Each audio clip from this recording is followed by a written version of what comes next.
आजकल लोग अपने बच्चों को दंड नहीं देते। देखिए, चाणक्य नीति में ऐसा कहा गया है, 5 वर्ष तक बच्चे की आयु जब तक हो तब तक उसे लाड़ प्यार दुलार देना चाहिए जम के।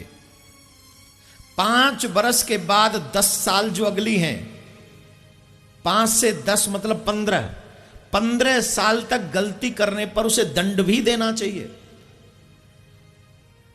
बिना ये सोचे समझे कि 1 है कि 2 है कि 4, उसे दंड नहीं दोगे तो आप उसको गलती दोबारा करने के लिए उकसा रहे हो, प्रेरित कर रहे हो कि आप दोबारा भी गलती करो, हम कुछ नहीं कहेंगे।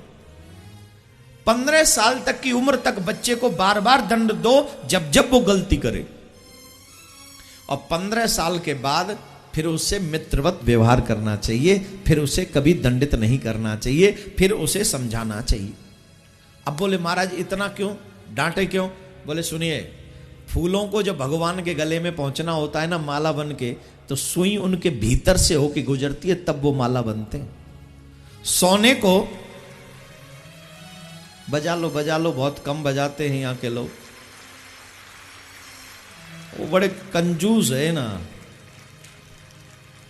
ताली भी धीरे धीरे ही बजाएंगे, लग ना जाए।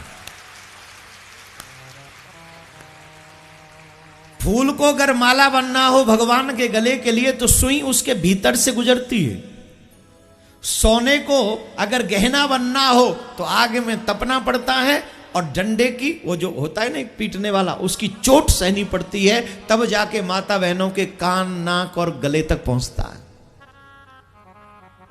और की तो बात छोड़िए, जिस पत्थर को अपनी पूजा करवाने का शौक है वो, उसे भी कई बार छेना हथौड़ियों से पिटना पड़ता है, उसके बाद मंदिर में जाकर पूजने का अधिकार उसे प्राप्त होता है।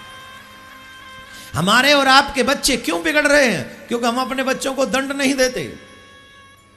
हमारा वात्सल्य उमड़ता है, हमारी ममता उमड़ती है, हम उसके अपराधों को क्षमा करते चले जाते हैं, और आगे जाकर वो इतना बड़ा अपराधी बन जाता है कि आपके हाथ से निकल जाता है, फिर वो आपके हाथ में नहीं आता। और आज जितने भी बिगड़े हुए लोग हैं वो मां बाप की वजह से।